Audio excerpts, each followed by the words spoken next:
Hello everyone, welcome to पवन वाग academy. I am Ankita, your friend. और guys, आज के क्लास में फाइनली हम लोग देखेंगे आपका लास्ट वाला पार्ट, स्टैंडर्ड 11th का, चैप्टर 13 का, nuclear chemistry and radioactivity का।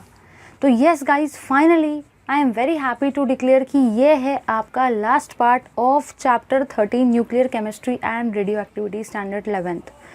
तो वैसे कि आप लोगों ने अगर प्रीवियस पार्ट्स देखे होंगे इस चैप्टर के तो आपको काफ़ी ज़्यादा इंटरेस्टिंग लगा होगा। और मैंने बहुत सारे आपको ऐसे क्वेश्चंस करवाए हैं जो आपको MST CT JEE नीट में डायरेक्टली देखने को मिल सकते हैं, ठीक है। क्योंकि वैसे क्वेश्चंस जो मैंने आपको करवाए, मैंने आपको समझाया कि वो क्वेश्चंस को करने का स्ट्रैटेजी क्या होता है। वो सारी चीज़ें ऑलरेडी डिस्कस हो चुकी है। तो चलिए देखते हैं लास्ट वाले पार्ट को। ये भी पार्ट काफ़ी ज़्यादा इंटरेस्टिंग है बाकी पार्ट्स की तरह ही, और ये पार्ट्स में भी बहुत सारी इन्फॉर्मेशन हम लोग देखने वाले हैं related to numericals, related to radioactivity, related to applications and so many things। चलिए गाइस, ज़्यादा टाइम वेस्ट किए बिना देखते हैं इस पार्ट को। अब हम लोग देख रहे हैं आपका सबसे पहले थिंग, दो टाइप की चीज़ें, दो टाइप के टर्म्स, एक है न्यूक्लियर फ्यूजन और एक है न्यूक्लियर फिजन। ये दोनों चीज़ों को हम लोग देख रहे हैं। चलिए देखते हैं ये दोनों पार्ट्स को, काफ़ी ज़्यादा इंपॉर्टेंट थिंग है। तो हम लोग अभी दो टाइप की चीज़ों को देख रहे हैं, दो टाइप के न्यूक्लियर रिएक्शंस को हम लोग देख रहे हैं। पहली न्यूक्लियर रिएक्शन जो है वो है आपका न्यूक्लियर फिजन, और सेकंड है आपका न्यूक्लियर फ्यूजन। ये दो टर्म्स को हम लोग सबसे पहले देखने वाले, बड़े काम के टर्म्स हैं, बहुत ध्यान देना है आपको, ठीक है। सबसे पहले मैं इनका डेफिनेशन लिखती हूँ, फिर आपको समझा के देती हूँ। The phenomena in which the heavy nucleus of an atom splits into two or more lighter nuclei is called as nuclear fission।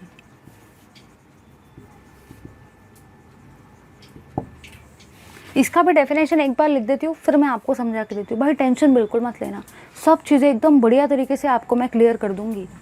यहाँ पे आएगा आपका the phenomena in which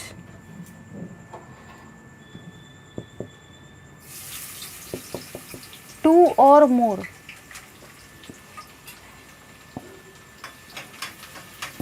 lighter nuclei of an atom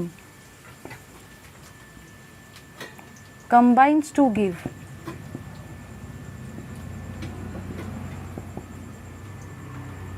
heavier nucleus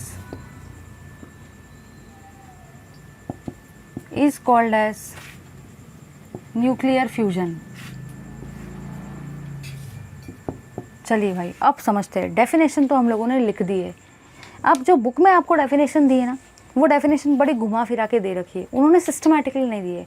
इसलिए मेरी आप सबसे request है कि बुक वाले डेफिनेशन को प्लीज़ रेफ़र मत करो, क्योंकि अगर आप वो रेफ़र करते हो तो आपको अभी समझ में आ जाएगा, बट आपको रट्टा मारने में, वो डेफिनेशन को या याद रखने में बड़ी परेशानी जाएगी, बड़ी प्रॉब्लम्स हो सकती है, क्योंकि वो घुमा फिरा के दे रखा है।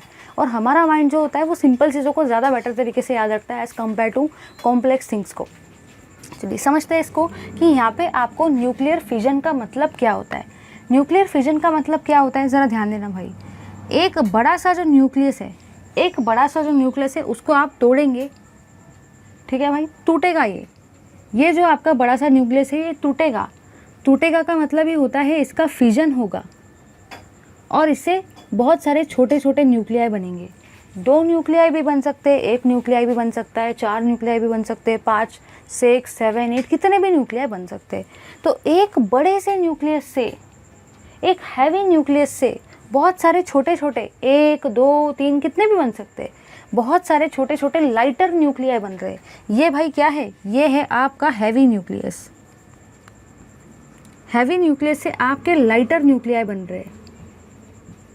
कैसे बन रहे हैं भाई, टूट के। ये बड़ा सा जो न्यूक्लियस है, जब ये टूटेगा तो बहुत सारे छोटे छोटे पार्ट्स में टूटेगा।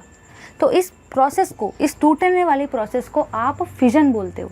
लेकिन ये फिजन जो है, ये टूटा जो है, कौन टूटा है? न्यूक्लियस टूटा है, इसलिए इसका नाम भी क्या है? Nuclear fission.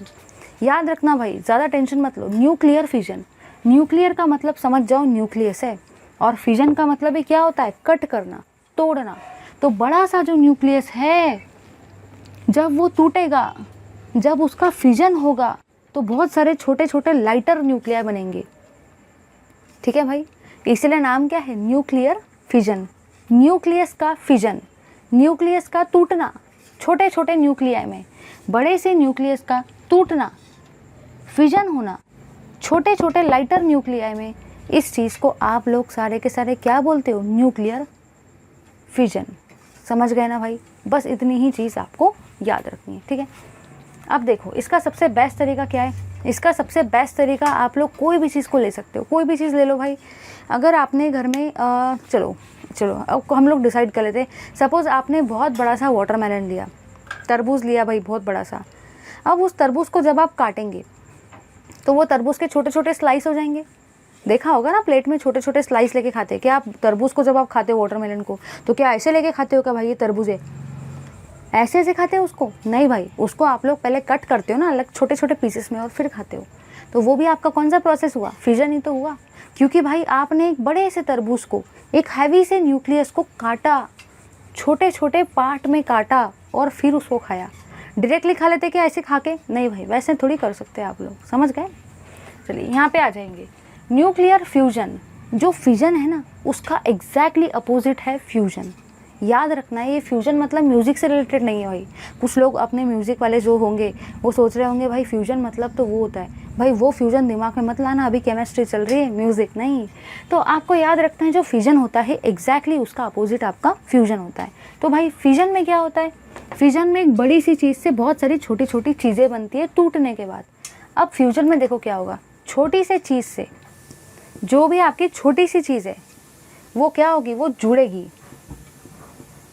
जुड़ेगी का मतलब ही होता है भाई फ्यूजन, और उससे एक बड़ी सी चीज़ बनेगी। तो ये है आपका lighter nuclei.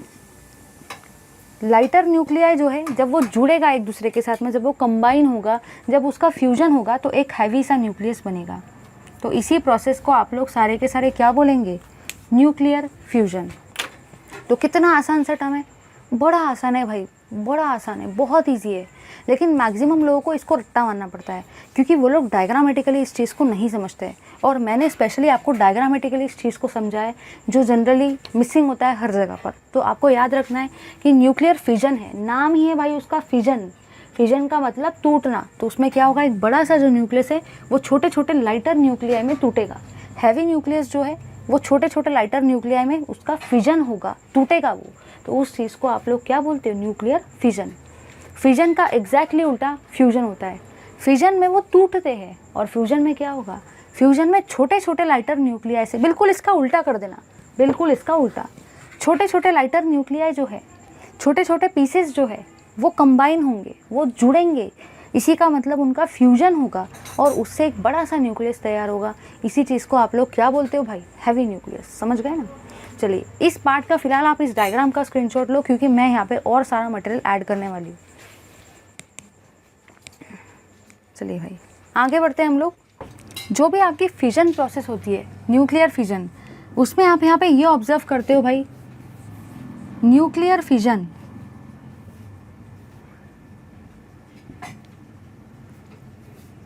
involves emission of large amount of energy.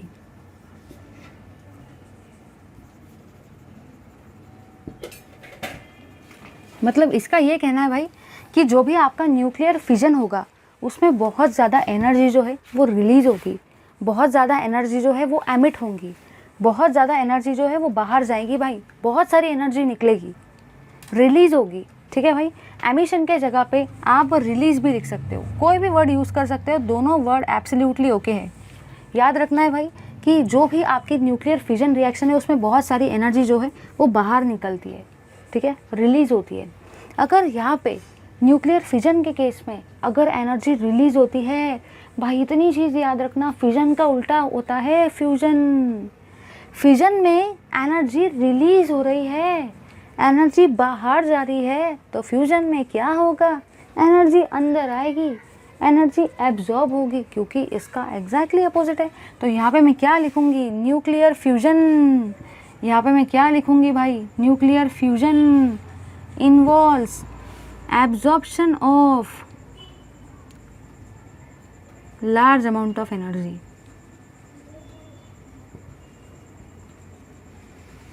समझ गए ना भाई। तो बस याद रखना है, फ्यूजन में बहुत सारी एनर्जी एमिट होती है, एमिट, और फ्यूजन में क्या होगा, बहुत सारी एनर्जी एब्जॉर्ब होगी, फ्यूजन में रिलीज होगी, फ्यूजन में एब्जॉर्ब होगी, क्योंकि ये दोनों एग्जैक्टली एक दूसरे के क्या है, अपोजिट है।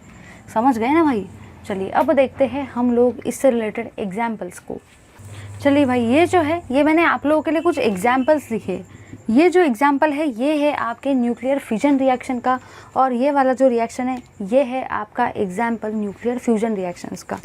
ये जो सारे के सारे रिएक्शंस है ये आपके होते हैं सन और स्टार्स में, reactions in sun and stars. क्योंकि अगर आप ध्यान से देखते हो भाई, तो जो भी आपके सन है, जो भी आपके स्टार है, भले वो आपको ऐसा लगता होगा कि आपके काफ़ी क्लोज है, बट एक्चुअली वो आपके क्लोज नहीं होते। सन और स्टार आप लोगों ने पढ़ा भी होगा, जो लोगों को बहुत ज़्यादा ज्योग्राफी में इंटरेस्ट है, आप लोगों ने पढ़ा होगा कि वे बहुत दूर है हमसे, बहुत ज़्यादा दूर है। हमें लगता है कि सन हमारे नज़दीक है, हमें लगता है कि स्टार हमारे नज़दीक है, बट एक्चुअली ऐसा नहीं है, ये हमसे बहुत ज़्यादा दूर है। अब ये जो हमसे बहुत ज़्यादा दूर है, तो जिस जगह पे वो है उस जगह पे सिर्फ और सिर्फ हाइड्रोजन और हीलियम गैस ही मैक्सिमम अमाउंट में होती है। बाकी गैसेस जो होती है उसका परसेंटेज ऑलमोस्ट वहाँ पे नेग्लिजिबल होता है। इसलिए जो डिसोसिएशन रिएक्शंस आपको वहाँ देखने को मिलती है, जो भी फ्यूजन रिएक्शंस आपको वहाँ देखने को मिलती है, वो सारी की सारी रिलेटेड रहती है हाइड्रोजन और हीलियम से, क्योंकि बाकी गैसेस उस जगह पे होना it's next to impossible guys. ठीक है, तो जहाँ पे आपका सन है, जहाँ पे आपके स्टार्स है, भले वो आपको नज़दीक दिख रहे हैं, बट एक्चुअली वो आपसे बहुत ज़्यादा दूर है। उनमें आपकी फ्यूजन रिएक्शन होती है, याद रखना है, सन और स्टार्स में फ्यूजन रिएक्शन होती है, और वो भी जनरली रिएक्शंस में क्या क्या इन्वॉल्व होता है, हाइड्रोजन और हीलियम। ठीक है, एक बार क्विकली रिवाइज करते हैं। एक बड़े से न्यूक्लियस से अगर बहुत सारे छोटे छोटे न्यूक्लियाई बनते हैं तो उसका फ्यूजन हो रहा है, इसलिए आप उस चीज़ को क्या बोलेंगे, न्यूक्लियर फ्यूजन, क्योंकि न्यूक्लियस का ब्रेकिंग हो रहा है, न्यूक्लियस का फ्यूजन हो रहा है, बड़े से न्यूक्लियस का फ्यूजन हो रहा है छोटे छोटे न्यूक्लियाई में, तो वो हुआ आपका न्यूक्लियर फ्यूजन। अगर मैं बात करती हूँ फ्यूजन की, तो उसका एग्जैक्टली अपोजिट है। फ्यूजन में क्या होगा, छोटे छोटे न्यूक्लियाई जो है उनका फ्यूजिंग होगा, उनका फ्यूजन होगा, वो जुड़ेंगे और उससे एक बड़ा सा न्यूक्लियस तैयार होगा, एक हैवी न्यूक्लियस फॉर्म होगा, और उस चीज़ को आप लोग क्या बोलेंगे, न्यूक्लियर फ्यूजन। फिर मैंने आपको बताया कि फ्यूजन में बहुत ज़्यादा एनर्जी बाहर रिलीज़ होती है। अगर फ्यूजन में एनर्जी रिलीज़ होती है, फ्यूजन में एनर्जी बाहर जाती है, तो फ्यूजन में क्या होगा, एनर्जी एब्जॉर्ब होगी, एनर्जी अंदर आएगी, एनर्जी एब्जॉर्ब होगी, क्योंकि फ्यूजन का एग्जैक्टली उल्टा फ्यूजन है। फिर मैंने आपको कुछ रिएक्शंस बताए। अगर आप ध्यान से देखते हो तो यहाँ पे आपको देखने को मिलता है कि यहाँ पे एनर्जी सच में रिलीज़ हो रही है भाई, ये एनर्जी आपकी रिलीज़ ही तो हो रही है भाई, समझ रहे हो ना। यहाँ पे आपकी एनर्जी जो है वो एब्जॉर्ब होती है, बट यहाँ पे आपकी एनर्जी जो है रिलीज़ होती है, बाहर जाती है। समझ गए ना भाई। तो लो भाई, जल्दी से स्क्रीनशॉट इस पार्ट का, फिर मूव करते हैं हम लोग हमारे न्यूमेरिकल्स की तरफ।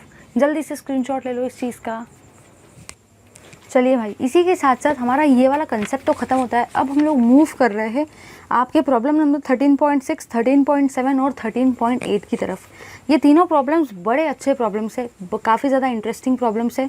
थोड़े से आपको डिफ़िकल्ट लग सकते हैं, बट उतने कोई डिफ़िकल्ट है नहीं। एक बार अगर कंसेप्ट समझ जाएगा तो आपकी सारी की सारी डिफ़िकल्टी एकदम बढ़िया तरीके से जस्ट ख़त्म हो जाएगी। तो ज़्यादा टेंशन लेने की ज़रूरत नहीं है। मूव करते हैं हम लोग हमारे प्रॉब्लम नंबर 13.6, 13.7 और 13.8 की तरफ। सबसे पहले देखेंगे हम लोग प्रॉब्लम नंबर 13.6 को।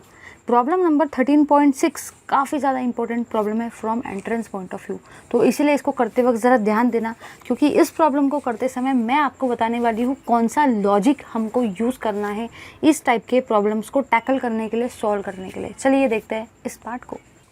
चलिए भाई, देख रहे हैं प्रॉब्लम 13.6 को। क्या बोल रखा है इस प्रॉब्लम में, how many alpha and beta particles are emitted in the following. देखो, आपको एक क्वेश्चन दे रखा है, क्वेश्चन दे रखा है, ये है आपका नेपच्यूनियम, ये है 93 NP मतलब नेपच्यूनियन, और ये है आपका 237। ठीक है, ये आपको क्या दे रहा है वो भी उन्होंने बता रखा है। बिस्मत दे रखा है 83 और 209।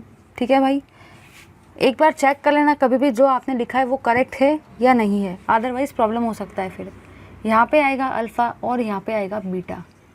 ठीक है भाई, अब सुनो, ये बात मैंने लास्ट वाले क्लास में भी आपको एकदम बढ़िया तरीके से बताया था। जब मैंने आपको अल्फ़ा बीटा और गामा डीके लास्ट वाले क्लास में समझाया था तो उसी वक्त बताया था भाई याद रखना है कि अल्फ़ा के नीचे में हमेशा 2 आता है, ऊपर में 4 आता है। ये चीज़ मैं ऑलरेडी एलाबोरेटिव तरीके से लास्ट वाली क्लास में आपको डिस्कस कर चुकी हूँ। बीटा जो होता है उसमें नीचे में -1 आता है और ऊपर में 0 आता है। जब अल्फ़ा पार्टिकल्स एमिट होते हैं तो अल्फ़ा डीके, जब बीटा पार्टिकल्स एमिट होते हैं तो बीटा डीके, और जब अल्फ़ा और बीटा दोनों एमिट होते हैं तो वो अल्फ़ा बीटा डीके टाइप का रिएक्शन होता है। ठीक है, अब ज़रा इधर ध्यान देंगे सारे के सारे। सबसे काम की चीज़ क्या है? सबसे काम की चीज़ ये है, वो आपको पूछ रहा है कि यहाँ पे अल्फ़ा पार्टिकल्स कितने एमिट होंगे और यहाँ पे बीटा पार्टिकल्स कितने एमिट होंगे। कितने अल्फ़ा पार्टिकल्स इस रिएक्शन के अंदर में निकलेंगे और कितने बीटा पार्टिकल इस रिएक्शन के अंदर में निकलेंगे, उसने आपको ये वाली चीज़ पूछी है। चलिए देखेंगे कैसे करेंगे। सबसे पहली और सबसे काम की चीज़, वैसे तो इसको करना बड़ा डिफ़िकल्ट काम है और अगर आप करेंगे तो मैक्सिमम केसेस में चांसेस है कि हम इस क्वेश्चन को रॉन्ग तरीके से अप्रोच करें। तो आपको थोड़ा दिमाग जो है ना वो अलग तरीके से लगाना पड़ेगा। अगर सीधा सीधा इस क्वेश्चन को करने जाएंगे तो ये मिस्टेक हो जाएगा, क्योंकि ये जो क्वेश्चन है कभी कभी क्या होता है आपने देखा होगा, सीधे सीधे रास्ते से चलने से भी आपको डेस्टिनेशन नहीं मिल सकता है। कभी कभी थोड़ा सा आपको टर्निंग्स लेनी पड़ते हैं लाइफ में। बिल्कुल उसी तरीके से इस क्वेश्चन का है कि अगर आप सीधे सीधे रास्ते से इस क्वेश्चन को देखने जाते हो, करने जाते हो, तो वहाँ पे आप कर ही नहीं पाओगे। थोड़ा सा आपको अपना रास्ता चेंज करना पड़ेगा, तभी जाके आप इस क्वेश्चन को सॉल्व कर सकते हो। चलिए देखेंगे यहाँ पे क्या होगा। आपको पूछ रखा है कितने अल्फा पार्टिकल्स एमिट होंगे और कितने बीटा पार्टिकल्स एमिट होंगे। देखो भाई करना क्या है, अगर आप ध्यान से देखते हो तो अल्फ़ा के नीचे में भी कुछ ना कुछ नंबर है और बीटा के नीचे में भी कुछ ना कुछ नंबर है। मतलब नीचे से आप कंपेयर करके अल्फ़ा और बीटा फ़िलहाल के लिए नहीं निकाल सकते। क्यों ऐसा? क्योंकि अल्फ़ा के नीचे में भी कुछ ना कुछ नंबर है और बीटा के नीचे में भी कुछ ना कुछ नंबर है। तो अगर आपने नीचे के वैल्यूज़ को कंपेयर करके निकालने की कोशिश की अल्फ़ा और बीटा को, तो आप फंस जाएंगे, क्योंकि आप प्रेडिक्ट ही नहीं कर पाएंगे कि अल्फ़ा कितने और बीटा कितने। तो नीचे वाले रास्ते से आप नहीं जा सकते, समझ गए ना? नीचे वाले रूट को आप फॉलो नहीं कर सकते, नीचे वाले नंबर्स के कैलकुलेशन के रास्ते से आप नहीं जा सकते, क्योंकि अल्फ़ा और बीटा दोनों में नीचे में कुछ ना कुछ नंबर है। तो कन्फ्यूजन होगा कि अल्फ़ा कितने बीटा कितने। लेकिन हाँ, ऊपर वाले रास्ते से आप बिल्कुल जा सकते हो, ऊपर वाले रूट से आप बिल्कुल जा सकते हो, ऊपर वाले नंबर के कैलकुलेशन से आप बिल्कुल अपने डेस्टिनेशन तक पहुँच सकते हो। उसका रीज़न ये है कि बीटा के ऊपर में जो नंबर है वो 0 है, मतलब बीटा का जो वैल्यू है ऊपर में वो है ही नहीं, तो सिर्फ और सिर्फ किसका वैल्यू है? अल्फ़ा का। तो ऊपर के वैल्यू से अगर आप जाते हो तो आपको अल्फ़ा का एक्चुअल वैल्यू मिल जाएगा। नीचे के रास्ते से अगर गए तो अल्फ़ा और बीटा में कन्फ्यूजन होगा कि क्या है, क्योंकि दोनों के नीचे में कुछ ना कुछ नंबर है। बट अगर आप ऊपर के रास्ते से जाते हो, ऊपर के रूट के कैलकुलेशन के रास्ते से जाते हो, तो बीटा में ऊपर में तो 0 है, तो जो भी रहेगा वो सब कुछ क्या रहेगा? अल्फ़ा रहेगा। इसीलिए हम लोग ऊपर वाला रास्ता ही चूज़ करेंगे, ना कि नीचे वाला रास्ता। समझ गए ना? मैक्सिमम लोग नीचे वाले रास्ते से आएंगे, बट आप वो गलती बिल्कुल भी मत करना। चलिए देखते हैं इस चीज़ को क्या होगा। ध्यान से अगर देखते हो तो यहाँ पे है आपका 237, ऊपर में वैल्यू कितना है? 237। ठीक है भाई, यहाँ पे आपका ऊपर में वैल्यू कितना है? 209। याद रखना, कुछ लोग बोलेंगे नीचे वाला क्यों नहीं कर रहे, क्योंकि अभी बताया था भाई क्यों नहीं कर रहे नीचे वाला, ऊपर वाला ही क्यों कर रहे। समझ गए ना? ऊपर में है 237, यहाँ ऊपर में 209। चलिए भाई कैलकुलेशन करेंगे। 237 माइनस 209 कितना होता है? जल्दी से प्रेडिक्ट करो कितना होता है भाई 237 माइनस 209। ये होता है आपका 28। ठीक है भाई, 28 होता है। अब ज़रा ध्यान देना, ये वैल्यू कितना आया है? ये वैल्यू 28 आया। अब मुझे अल्फ़ा पार्टिकल्स को लिखने का है, ज़रा इधर ध्यान देंगे सारे के सारे। अगर मैं ध्यान से देखती हूँ तो जो भी मेरे अल्फ़ा पार्टिकल्स है, अल्फ़ा पार्टिकल्स में नीचे में 2 है, ऊपर में 4 है। ठीक है भाई, अब ज़रा ध्यान देना, यहाँ पे मुझे चाहिए कौन सा नंबर आएगा। मैंने कैलकुलेशंस कौन से वाले किए हैं? ऊपर के रूट वाले। तो मुझे कौन सा नंबर कंसिडर करना है? ऊपर वाला। नीचे वाले नंबर से फ़िलहाल मेरा कोई भी लेना देना नहीं है, नीचे वाले नंबर से फ़िलहाल मुझे कुछ भी काम नहीं है, क्योंकि मैंने नीचे वाला रूट फॉलो नहीं किया है। क्यों नहीं किया वो भी आपको बता दिया है। ऊपर वाला रूट ही मैंने फॉलो किया है, कैलकुलेशंस को करने के लिए, तो मुझे ऊपर वाले नंबर से ही लेना देना है। देखो भाई यहाँ पे क्या होगा, यहाँ पे आपका नंबर है 28, ठीक है, ऊपर में कौन सा नंबर है 4, तो आप 28 को डिवाइड कर देंगे 4 से, कितना होता है भाई 7 4 ज़ा 28, तो यहाँ पे कौन सा नंबर आएगा 7। मतलब आपके कितने अल्फा पार्टिकल्स एमिट होंगे 7 अल्फा पार्टिकल्स, समझ गए ना। तो इतना याद रखना है कि हम लोग ऊपर वाला रूट ही फॉलो कर रहे हैं, ना कि नीचे वाला रूट, अल्फा पार्टिकल्स को कैलकुलेट करने के लिए। यहाँ पे ऊपर में था 237, नीचे के वैल्यू से हमें कोई लेना देना नहीं है। यहाँ पे ऊपर में था 209, 237 माइनस 209 से आपको मिलता है 28। फिर आपने उसके सामने अल्फ़ा को लिखा, अल्फ़ा के ऊपर में कौन सा नंबर है 4, नीचे वाले नंबर से कोई लेना देना नहीं है। हमने ऊपर वाले कैलकुलेशन को किया है, ऊपर में कितना है 4, तो आप इसको 4 से डिवाइड कर देंगे, तो क्या हो जाएगा 4 7 ज़ा 28। तो इस तरीके से आपके अल्फ़ा पार्टिकल्स एमिट हुए 7। चलिए भाई, अब अल्फ़ा पार्टिकल्स तो एमिट हो गए, मतलब एक्स का वैल्यू मुझे 7 मिल गया। अब मुझे निकालना है कि बीटा पार्टिकल्स मेरे कितने एमिट हुए। ठीक है भाई, I am interested to know कि बीटा पार्टिकल्स मेरे कितने एमिट होंगे। ज़रा इधर देखेंगे भाई सारे के सारे, अगर ध्यान से देखते हो तो यहाँ पे आपके नेपच्यूनियम का वैल्यू है 93, यहाँ पे है 237, यह आपको दे रहा है बिस्मथ 83 209, ये आपको दे रहा है 7 अल्फ़ा पार्टिकल्स 24, और ये आपको पूछ रहा है बीटा पार्टिकल्स कितने एमिट होंगे। ज़रा इधर ध्यान देना भाई, ऊपर वाले नंबर का कैलकुलेशन हो गया, मुझे पता चल गया कि अल्फ़ा पार्टिकल्स 7 एमिट हो रहे हैं। अब मुझे बीटा पार्टिकल्स का नंबर यहाँ निकालना है। ठीक है, ज़रा ध्यान देंगे सारे के सारे एकदम बढ़िया तरीके से। ऊपर वाले कैलकुलेशन का पार्ट हो गया, अब मुझे नीचे वाले कैलकुलेशन से जाना है। पहले एक तो ऊपर या तो बाद में नीचे, ऊपर नीचे वाला कैलकुलेशन सिस्टम चलता है। पहले ऊपर किया अब नीचे। देखो भाई यहाँ पे क्या होगा, यहाँ पे है आपका 93 नंबर, यहाँ पे आपका कितना नंबर है 93 नंबर है। ठीक है भाई, और इस साइड में कितना नंबर है, लेफ्ट हैंड साइड में आपका जो नीचे वाला नंबर है वो है 93। और अगर मैं बात करती हूँ राइट हैंड साइड की, तो राइट हैंड साइड में मेरा कितना नंबर है ज़रा देखो नीचे में, ये है आपका 83, तो ये है भाई 83 प्लस ये क्या है 7 2 ज़ा। फिर से देखो भाई, फिर से सारे के सारे इधर देखेंगे, मुझे पता है नहीं समझा है सबको, नया कंसेप्ट है। एक बार ऊपर वाले कैलकुलेशन का काम हो गया, अब कौन से रूट से जाएंगे, नीचे वाले कैलकुलेशन से। नीचे में कौन सा नंबर है 93, तो लेफ्ट हैंड साइड के नीचे में मैंने 93 लिख दिया। राइट हैंड साइड के नीचे में कौन सा नंबर है, यहाँ पे 83 है, प्लस यहाँ पे मैक्सिमम लोग सिर्फ और सिर्फ 2 लिख के आ जाते हैं और गड़बड़ी कर देते हैं, बट आपको याद रखना है यहाँ पे 7 2 ज़ा होगा, क्योंकि यहाँ पे 7 है, यहाँ पे 7 2 ज़ा कितना होगा भाई 14 होगा। ठीक है, तो अगर आप ध्यान से देखते हो तो यहाँ पे है 93 और यहाँ पे कितना है 83 प्लस 14, 83 प्लस 14 कितना होता है भाई, 83 प्लस 14 कितना होता है 97। तो क्या ये दोनों इक्वल है, नहीं, मतलब आपको यहाँ पे कुछ ना कुछ नंबर माइनस करना पड़ेगा। कितना नंबर माइनस करना पड़ेगा, अगर मुझे 93 को इक्वल करना है दोनों साइड में, तो मुझे 97 में से कितना नंबर को माइनस करना पड़ेगा, जल्दी से बता दो भाई 4 नंबर को।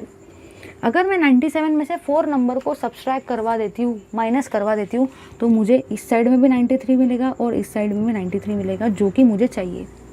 इसी का मतलब क्या हुआ, मेरे बीटा पार्टिकल्स कितने होंगे भाई, मेरे बीटा पार्टिकल्स होंगे 4, क्योंकि 4 इंटू -1 कितना होता है -4, समझ गए ना।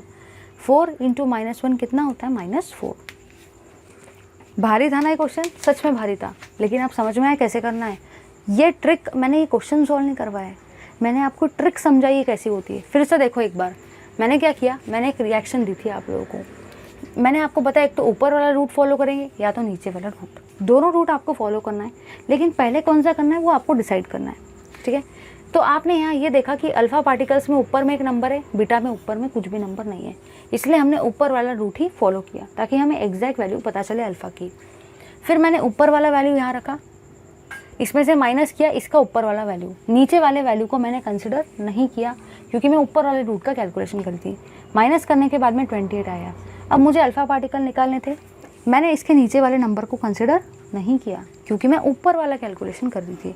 ऊपर में नंबर था 4, तो मैंने इस 28 को 4 से डिवाइड किया तो मुझे 7 नंबर मिला, मतलब मेरे अल्फ़ा पार्टिकल 7 है। अब मुझे बीटा पार्टिकल निकालने हैं, तो ऊपर वाला रूट तो मैं फॉलो कर चुकी हूँ अल्फ़ा निकालने के लिए, तो अब मुझे बीटा के लिए कौन सा रूट बचा है मेरे पास में, नीचे वाला रूट। यहाँ पे नीचे में है 93, तो लेफ्ट हैंड साइड में है 93। राइट हैंड साइड में कितना वैल्यू है भाई, नीचे में 83। ऊपर वाले रूट को अब मत देखो क्योंकि वो फॉलो हो चुका है, अब नीचे वाले रूट से जा रहे हैं, नीचे वाले रास्ते से जा रहे हैं। नीचे में है 93 लेफ्ट हैंड साइड में, राइट हैंड साइड में कितना है, ये है आपका 83 प्लस ये है 2। मैक्सिमम लोग 2 लिखते हैं लेकिन याद रखना है 7 2 हो जाएगा, तो 7 2 83 प्लस 14 कितना होता है 97। अब मुझे तो दोनों साइड इक्वल चाहिए भाई, तो अगर मुझे 93 दोनों साइड में चाहिए तो 97 मुझे 4 नंबर को मुझे माइनस करना पड़ेगा। तो 97 माइनस 4 ही कितना होता है 93। इसका मतलब मुझे 4 नंबर को सब्सट्रैक्ट करना पड़ा, मतलब यहाँ पे कौन सा वैल्यू आएगा 4। ठीक है भाई, तो 4 इंटू -1 इज़ 4। बुक में थोड़ा डिफिकल्ट तरीका दे रखा है, प्लीज़ उस रूट को फॉलो मत करो, वो आपको तब समझ जाएगा आप रट्टा मार लेंगे, बट और कोई आ गया तो फंस जाएंगे ना। तो ये कंसेप्ट आपको उस वक्त हेल्प करेगा, समझे या नहीं समझे। लो भाई जल्दी से इस पार्ट का स्क्रीनशॉट लो। चलिए भाई अब हम लोग करते हैं अपने नेक्स्ट प्रॉब्लम को सॉल्व। प्रॉब्लम 13.6 तो हो गया। अगर ऐसा कोई भी क्वेश्चन आएगा तो प्लीज़ मेरी रिक्वेस्ट है कि ऐसे क्वेश्चंस को जाके थोड़ा सा करके देखो, ताकि आपको पता चलेगा कि कहाँ पे आप मिस्टेक कर रहे हो। और प्लीज़ ये रूट को फॉलो करो, बहुत ईजी वे है। अदरवाइज़ इस क्वेश्चन को समझाने के लिए आगे वाले का बेचारे का पूरा ये हो जाता है। मैक्सिमम लोग इस टाइप के कंसेप्ट को समझा ही नहीं पाते, क्योंकि इस टाइप के कंसेप्ट को समझाने के लिए बहुत लॉजिक लगता है और ये काफ़ी सिंप्लीफाइड वे है। कितना अच्छा तरीका है लेफ्ट हैंड साइड और राइट हैंड साइड, ऐसा तरीका आपको नहीं मिलेगा भाई कहीं पे भी। चलिए देखते हैं, ये स्पेशली मैंने डिज़ाइन किया है आप लोगों के लिए, ठीक है। चलिए देखते हैं हम लोग प्रॉब्लम नंबर 13.7 को। चलिए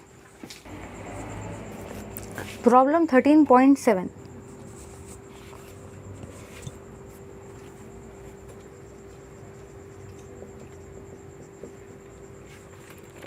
estimate the energy release in the fusion reaction. उसने आपको एक फ्यूजन रिएक्शन कोई भी दिए, आपको निकालना है कितनी एनर्जी रिलीज होगी। अब ज़रा ध्यान देना भाई, आपको पूछ रखा है कितनी एनर्जी रिलीज होगी, कितनी एनर्जी रिलीज होगी, उसने आपको ये पूछा है। अगर आपको ये नहीं पता कि कितनी एनर्जी रिलीज होती है, एनर्जी रिलीज का मतलब क्या होता है, तो आप इस क्वेश्चन को नहीं कर सकते। सबसे पहली चीज़ आपको जो याद रखना है वो ये है कि जितनी भी एनर्जी रिलीज होती है इसी का मतलब आपकी बाइंडिंग एनर्जी होती है। अगर आपको ये चीज़ समझ जाए तो ये क्वेश्चन को करना आपके लिए यू है। आप लोग यू इस क्वेश्चन को कर सकते हो। अगर आपको पता चल जाए कि कितनी एनर्जी रिलीज होंगी इसी का मतलब बाइंडिंग एनर्जी होती है, तो भाई ये क्वेश्चंस को आप एकदम इजीली सॉल्व कर लेंगे। लेकिन मैक्सिमम लोगों को ये पता ही नहीं होता है, और क्वेश्चन में एग्जामिनर आपको ये बताता ही नहीं, वो आपके साथ गेम खेलता है। वो आपको पूछेगा कितनी एनर्जी रिलीज होंगी बताओ भाई। बाइंडिंग एनर्जी का फॉर्मूला हर किसी को आता है, बाइंडिंग एनर्जी कैलकुलेट करते हर किसी को आती है, लेकिन मैक्सिमम लोगों को ये नहीं पता कि कितनी एनर्जी रिलीज होंगी इसी का मतलब बाइंडिंग एनर्जी होती है। तो भाई सॉल्व हो गया आपका ये डाउट। याद रखना है एकदम बढ़िया तरीके से, जितनी भी एनर्जी रिलीज होंगी वही आपकी बाइंडिंग एनर्जी है। चलिए बढ़ते हैं आगे की पार्ट की तरफ। फिर उसने आपको एक रिएक्शन दी है भाई। रिएक्शन आपको जो उसने दी है वो ये है, हाइड्रोजन 1 2 प्लस हीलियम 2 3। ये रिएक्शन आपको क्वेश्चन में गिवन है, जस्ट मैं इसको एज इट इज़ देख के लिख रही हूँ। रिएक्शन लिखने के बाद एक बार चेक कर लेना भाई जो रिएक्शन आपने लिखी है वो एक्यूरेट है या नहीं है, ठीक है। इसी के अलावा आपको कुछ गिवन डेटा भी दे रखा है, आपको कुछ गिवन डेटा भी दिया है। कौन सा गिवन डेटा दिया है चलिए उसको भी देख लेते हैं एक बार। सबसे पहली चीज़ आपको जो दे रखी है वो ये है, हाइड्रोजन 1 2 का मास दिया है। इसका वैल्यू आपको क्वेश्चन में गिवन है 2.041 न्यू, ठीक है भाई। उसके बाद में आपको हीलियम 2 3 का भी मास दे रखा है। हीलियम 2 3 का मास आपको दे रखा है भाई 3.0160। उसके बाद में आपको दे रखा है हीलियम 2 4 का मास, और इसका मास क्वेश्चन में आपको गिवन है 4.0026। उसके बाद में आपको दे रखा है हाइड्रोजन 1 1 का मास, और इसका वैल्यू आपको दे रखा है 1.0078, ठीक है भाई। डेटा लिखने के बाद में एक बार चेक कर लेना कि जो डेटा आपने लिखा है वो करेक्ट है या नहीं है। अगर डेटा करेक्ट नहीं रहा तो भूल जाओ कि क्वेश्चन को सॉल्व करने के बाद में क्वेश्चन सही होने वाला है, ठीक है भाई। चलिए भाई बढ़ते आगे की तरफ। अगर ध्यान से देखते हो तो सबसे पहले तो आपको निकालना है मास डिफेक्ट। अगर मास डिफेक्ट नहीं निकालेंगे तो क्या होगा भाई, कुछ भी नहीं होगा, कुछ भी कैलकुलेशन फिर नहीं कर पाएंगे। चलिए देखते हैं भाई मास डिफेक्ट के कैलकुलेशंस को। सबसे पहले है आपका मास डिफेक्ट। मास डिफेक्ट क्यों निकाल रहे ये मैं समझा के देती हूँ, 2 मिनट वेट करो। मास डिफेक्ट का मतलब ही डेल्टा एम होता है। कुछ लोग बोलेंगे मैम मास डिफेक्ट क्या होता है? याद करो भाई, समझाया था 2 क्लास पहले। दुकानदार जब भी आपको कोई भी सामान देता है, कोई भी शॉपकीपर आपको जब भी सामान देता है, सपोज़ उसने आपको बोला है कि भाई ये 5 किलो दाल है, लेकिन आप जब घर में आते तो पता चलता है 4.5 किलो ही निकली। दुकानदार ने आपके साथ जो भी घापला किया है वही तो आपका मास डिफेक्ट है भाई। ये मैंने आपको लास्ट वाली क्लास में एकदम बढ़िया एग्जाम्पल्स के साथ में समझाया था, जाके देख लो भाई एक बार। अब हम लोग मास डिफेक्ट क्यों निकाल रहे हैं? क्योंकि मैंने लास्ट वाले क्लास में आपको ये भी बताया था कि जो भी आपके बाइंडिंग एनर्जी का फॉर्मूला होता है, बाइंडिंग एनर्जी का मतलब ही क्या होता है भाई? BE। इसी का मतलब आपकी बाइंडिंग एनर्जी होती है। और बाइंडिंग एनर्जी का मतलब ही क्या होता है? Energy released. बाइंडिंग एनर्जी का मतलब ही आपका होता है भाई कितनी एनर्जी रिलीज हुई, और इसी का मतलब होता है delta M into 931.4 million electron volts. मतलब जाहिर सी बात है कि अगर आपको एनर्जी रिलीज़ कितनी हुई वो कैलकुलेट करना है, या जाहिर सी बात है आपको बाइंडिंग एनर्जी कैलकुलेट करना है, या आपको BE कैलकुलेट करना है, तो आपको सबसे पहले तो डेल्टा एम का वैल्यू चाहिए, मतलब ही मास डिफेक्ट चाहिए। अगर डेल्टा एम ही नहीं रहेगा तो क्या आप बाइंडिंग एनर्जी कैलकुलेट कर सकते? नहीं। क्या आप एनर्जी रिलीज कैलकुलेट कर सकते? नहीं भाई। अगर आपको सैंडविच बनाना है और आपके पास में ब्रेड ही नहीं है तो सैंडविच कहाँ से बनाएंगे भाई? समझ गए ना?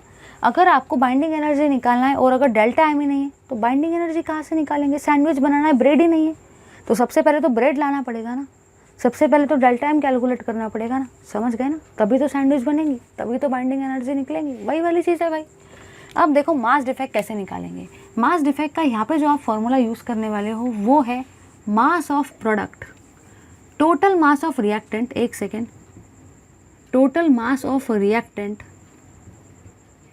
Minus total mass of product.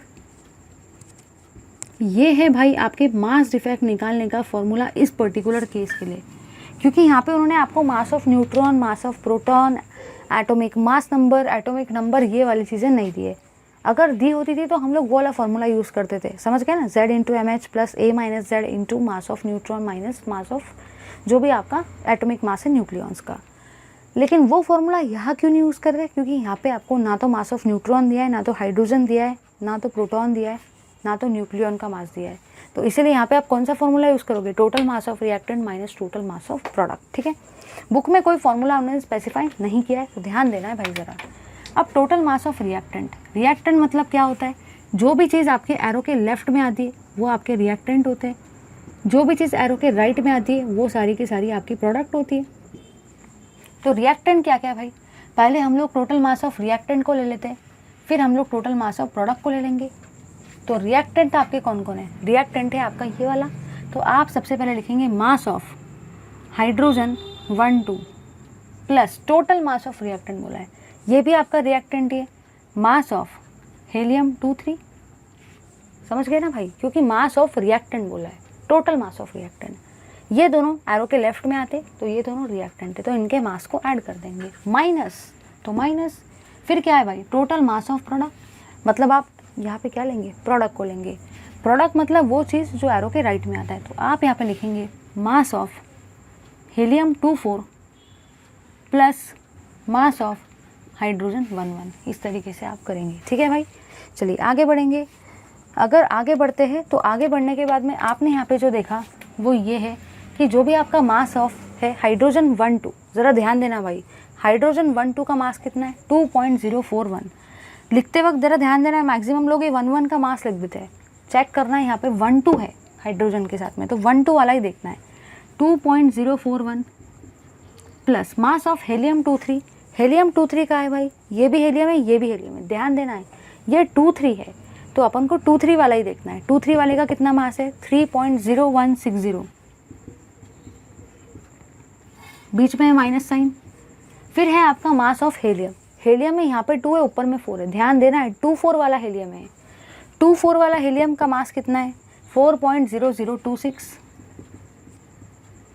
Plus mass of hydrogen, और ये हाइड्रोजन कौन सा वाला है? 1 1, तो हाइड्रोजन में 1 1 वाले इसमें मास कितना है? 1.0078, 1.0078 कर दिया भाई, लिख दिया इसको इस तरीके से। इसका वैल्यू आएगा 0.0197 न्यू, ये आता है आपके डेल्टा एम का वैल्यू। ठीक है भाई, चलिए आगे बढ़ेंगे। अब आप लोग क्या करेंगे, अब आप लोग यहाँ पे वैल्यू को सब्स्टिट्यूट करेंगे। डेल्टा एम के जगह पे क्या लिखेंगे, 0.0197 इंटू 931.4 मिलियन इलेक्ट्रॉन वोल्ट्स। चलो भाई जल्दी से इसको मल्टीप्लाई करेंगे तो इसका वैल्यू आता है 18.35। मैंने भी कैलकुलेट किया, आप भी कैलकुलेट करो। इस MEV का मतलब ही क्या होता है, मिलियन इलेक्ट्रॉन वोल्ट। ये होता है भाई आपकी कितनी एनर्जी रिलीज होगी।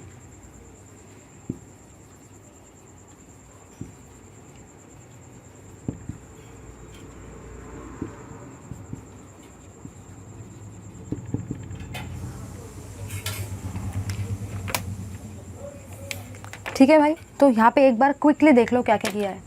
आपको पूछ रखा था एनर्जी रिलीज, याद रखना है एनर्जी रिलीज का मतलब ही बाइंडिंग एनर्जी होता है। ये आपको अपना बल्ब जलाना है। कैलकुलेशन हर किसी को आएगा, प्रेडिक्ट करते हर किसी को नहीं आएगा। अगर सैंडविच बनाना है तो ब्रेड तो लगेगी ना भाई, ब्रेड के बिना कहाँ से सैंडविच बनेगी, जल्दी बताओ भाई। तो अगर मुझे बाइंडिंग एनर्जी निकालना है तो भाई मास डिफेक्ट तो लगेगा ना। जैसे सैंडविच जो है वो ब्रेड के बिना नहीं बन सकती, वैसे बाइंडिंग एनर्जी जो है वो मास डिफेक्ट के बिना नहीं कैलकुलेट हो सकती। तो मुझे पहले मास डिफेक्ट को निकालना पड़ेगा, समझ गए ना भाई। तो मास डिफेक्ट का मतलब क्या होता है, 2-3 फॉर्मूले। यहाँ पे आपको mass of proton, neutron, A, Z का वैल्यू नहीं दिया है, इसीलिए आप ये वाला फॉर्मूला यूज़ करें, total mass of reactant minus total mass of product. Reactant मतलब वो जो एरो के लेफ्ट में आते तो इनका मास लिख दिया और उसको ऐड कर दिया। प्रोडक्ट मतलब वो जो एरो के राइट में आते उनका मास लिखा और उनको लिख दिया।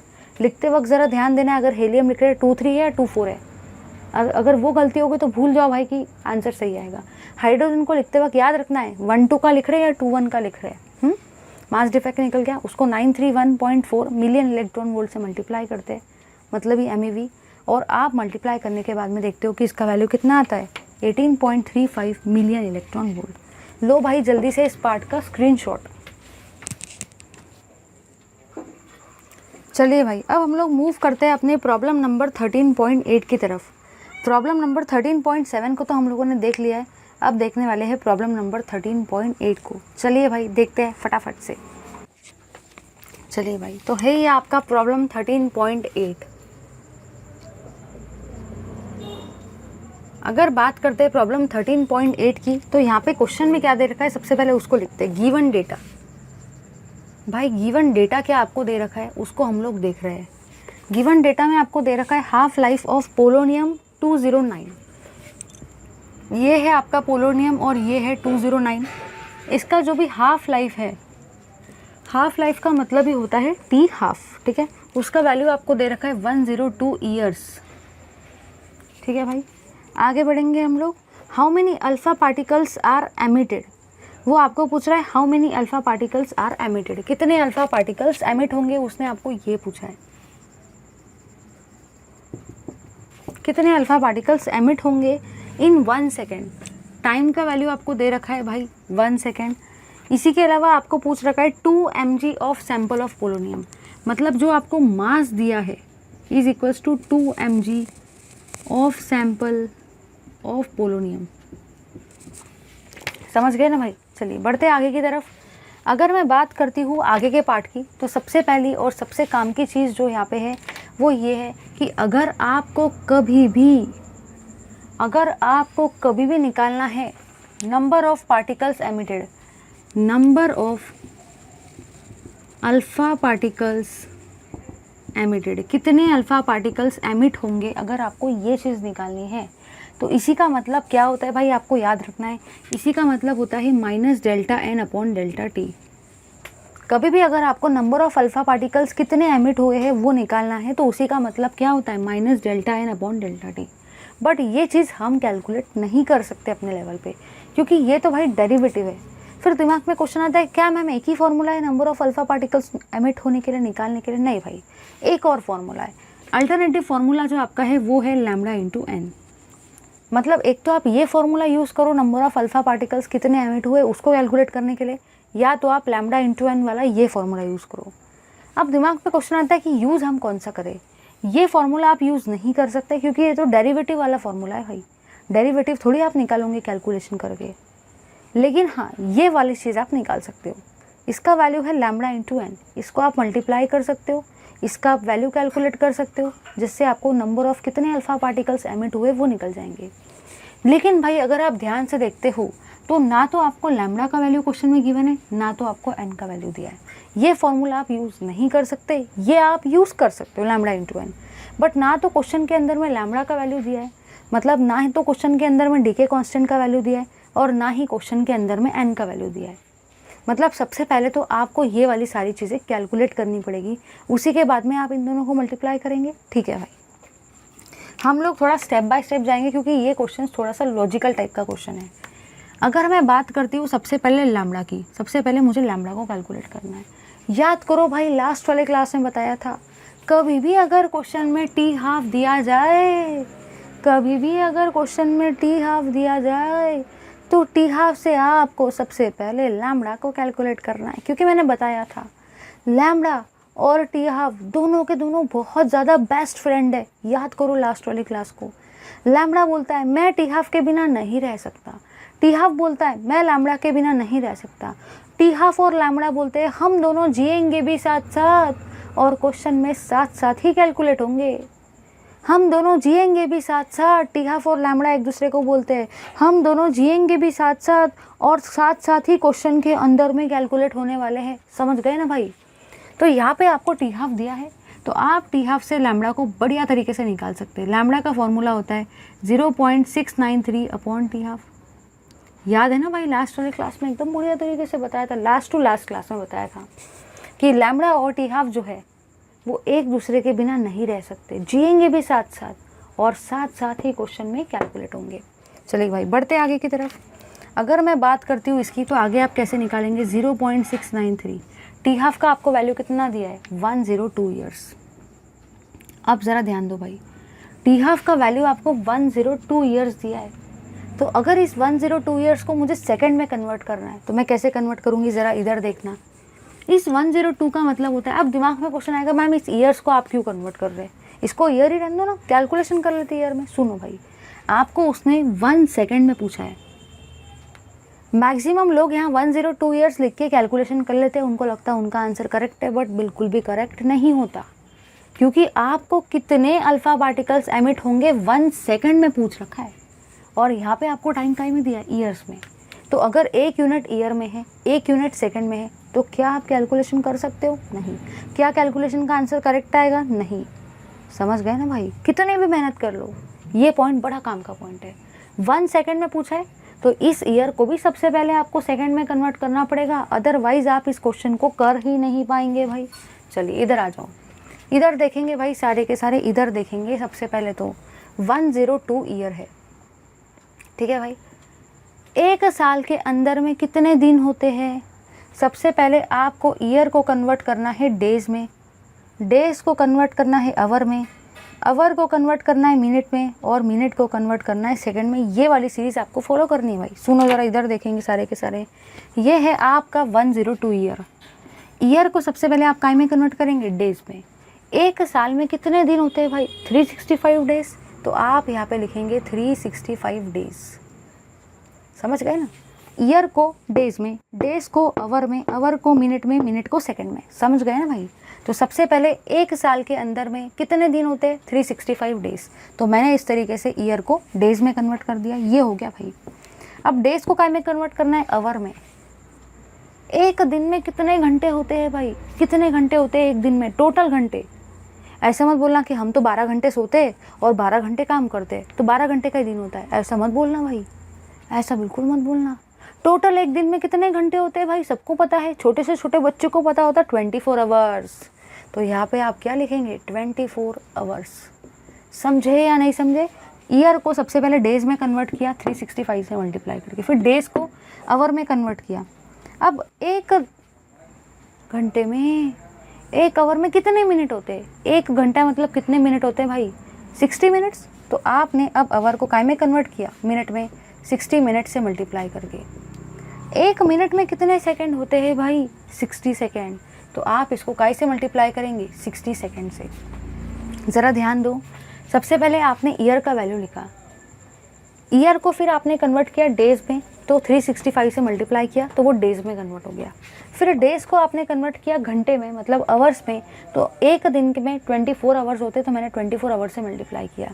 फिर आवर को आपने कन्वर्ट किया मिनट में, एक घंटा मतलब 60 मिनट होते तो मैंने उसको 60 मिनट से मल्टीप्लाई किया। फिर मिनट को कन्वर्ट किया सेकंड में, एक मिनट मतलब 60 सेकंड होते तो मैंने उसको 60 सेकंड से मल्टीप्लाई किया। दिमाग में क्वेश्चन होता है क्यों मैम, क्यों उसको सेकंड में क्यों कन्वर्ट किया? मेरी मर्जी में मिनट में करूँगा तो, मेरी मर्जी में आवर में करूँगा तो, आपने उसको सेकंड में क्यों कन्वर्ट किया, हमको ये बताओ। सुनो भाई, आपको यहाँ 1 सेकंड में निकालना है, इसीलिए आपको फाइनल डेस्टिनेशन कौन सा चाहिए था, फाइनल यूनिट कौन सा चाहिए था, सेकंड। अब आप इस सेकंड को और काय में कन्वर्ट नहीं करेंगे क्योंकि आपको सेकंड वाला कैलकुलेशन चाहिए, एक सेकंड में कितने अल्फा पार्टिकल एमिट होंगे, इसलिए आपने उसको काय में कन्वर्ट किया, सेकंड में। तो अब भाई इस 102 के जगह पे आप क्या लिखेंगे, इस 102 के जगह पे आप लिखेंगे 102 इंटू 365 इंटू 24 इंटू 60 इंटू 60। समझ गए ना भाई? और ये वैल्यू आपका काय में है, सेकेंड्स में। चलिए भाई आगे बढ़ेंगे। आगे का आपका जो पार्ट है, इस चीज़ को आपको कैलकुलेट करना है।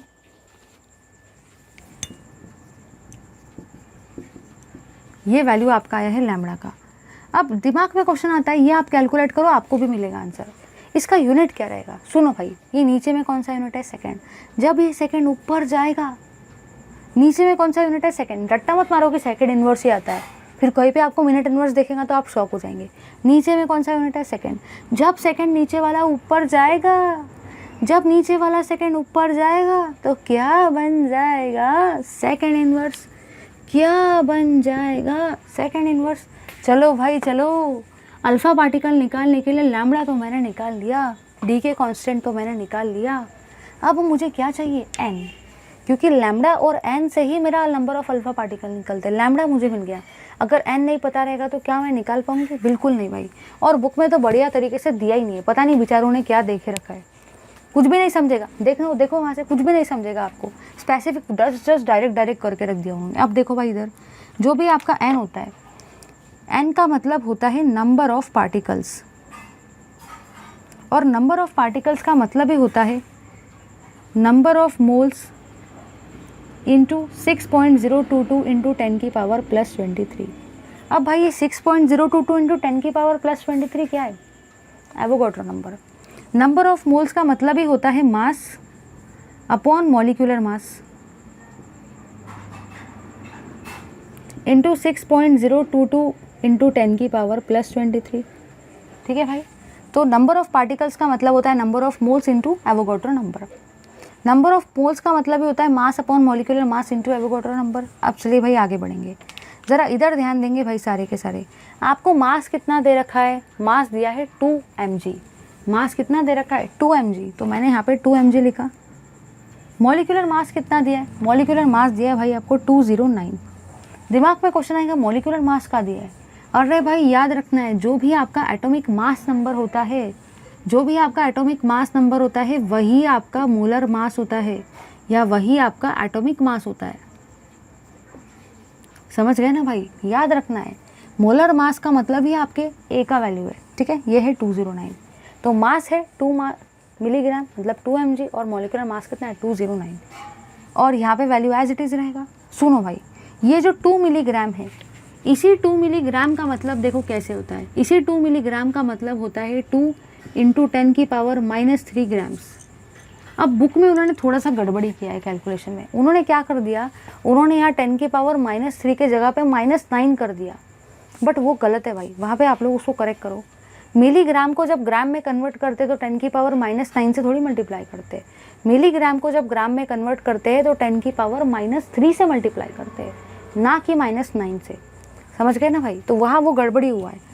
तो यहाँ पे आप मिलीग्राम को जब कन्वर्ट करेंगे ग्राम में तो उसका वैल्यू कितना आएगा, 2 इंटू 10 की पावर -3। ठीक है भाई, इंटू 6.022 इंटू 10 की पावर प्लस 23। तो चलिए भाई इसको करो जल्दी से कैलकुलेट सारे के सारे। तो इसका वैल्यू भाई आता है आपका 5.76 इंटू 10 की पावर प्लस 18। तो भाई बुक में जो वैल्यू है वो पावर में थोड़ा सा उन्होंने गड़बड़ी कर दिया है, बट आपको याद रखना है कि मिलीग्राम को जब ग्राम में कन्वर्ट करते हो 10 की पावर -3 से मल्टीप्लाई करते, -9 से थोड़ी करते भाई। वो तो नैनोग्राम हो जाएगा फिर, समझ गए ना। तो वो थोड़ी सी गड़बड़ी हुई उनकी, आप करेक्ट कर लेना। समझ गए भाई ये किस तरीके से आपका आ रहा है। ये जो रहेंगे आपके एटम्स ऑफ न्यूक्लियर रहेंगे।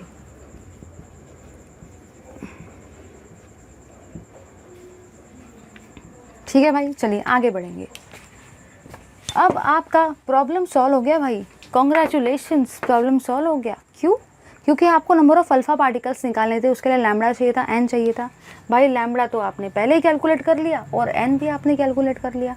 अब ये तो यूँ निकाल सकते हैं, टेक्स्ट बुक वालों ने बराबर तरीके से नहीं किया है, प्लीज़ वो वे मत फॉलो करो, अदरवाइज समझ में नहीं आएगा। उन्होंने ये फॉर्मूला नहीं बताया, डायरेक्टली कैलकुलेशन कर लिए, आगे वाले बंदे को समझ में नहीं आएगा कि चल क्या रहा है। इसलिए प्लीज़ थोड़ा इस वे से जाओ। देखो मैंने कितना सिस्टमेटिकली आपके लिए किया है, फॉर्मूले भी मेंशन किए। चलिए भाई आगे बढ़ते हैं। यहाँ पे आपके लैम्बडा का वैल्यू कितना है? लैम्बडा का वैल्यू है 2.15 इंटू 10 की पावर -10 इंटू भाई इंटू आपके एन का वैल्यू कितना है 5.76 इंटू 10 की पावर +18। तो चलिए भाई अब आप लोग सारे के सारे जल्दी से इस पार्ट का करेंगे कैलकुलेशन।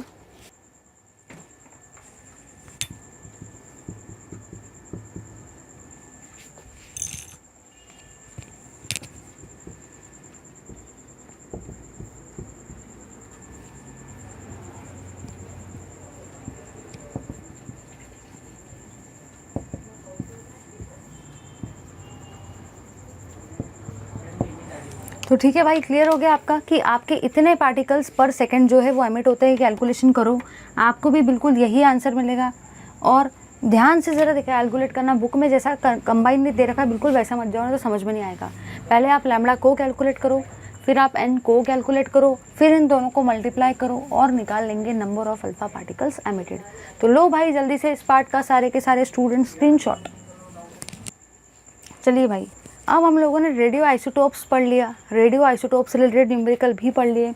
अब हम लोग पढ़ रहे हैं एप्लीकेशंस क्या क्या होंगे रेडियो आइसोटोप के। तो चलिए गाइस ज़्यादा टाइम वेस्ट के बिना अब हम लोग देखेंगे एप्लीकेशंस ऑफ रेडियो आइसोटोप को एकदम फटाफट से जल्दी से। चलिए देखते हैं उनको। न्यूमेरिकल वाला थिंग ऑलमोस्ट पूरा we have done with, right. हम लोग देख रहे हैं एप्लीकेशंस ऑफ रेडियो आइसोटोप्स को।